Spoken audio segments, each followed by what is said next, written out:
So I am revising the parotid gland for you. It is the largest salivary gland, but predominantly serous, but submandibular has the maximum secretion. It is inverted pyramid shape, lies between the mastoid and mandible, goes in between them also. Here is mandible, here is goes in between them also.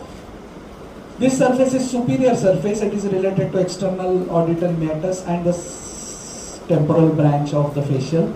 This is superficial surface covered by the investing layer. And this is the apex, which is from where the external carotid enters, and the cervical branch of facial nerve. Now this is a cross section. This is anterior, posterior, lateral, medial.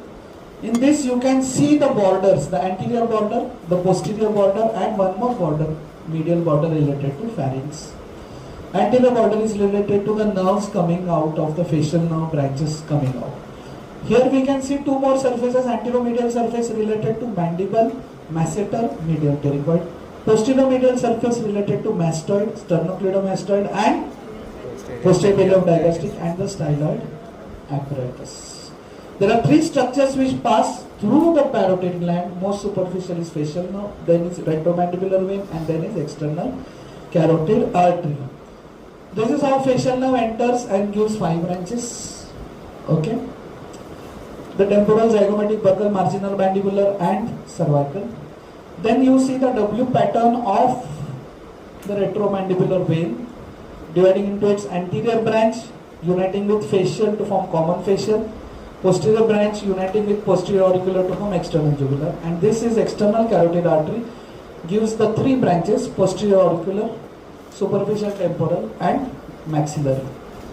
Coming to the nerve supply of the parotid gland, the nerve supply of the parotid gland starts from inferior salivary nucleus, nasopharyngeal nerve, tympanic branch, tympanic plexus. From the tympanic plexus arises lesser petrosal nerve. Lesser petrosal nerve through foramen ovale ends in otic ganglion. From otic ganglion via auriculotemporal nerve it goes to parotid gland. The parasympathetics come, the vasomotor fibers from the plexuses.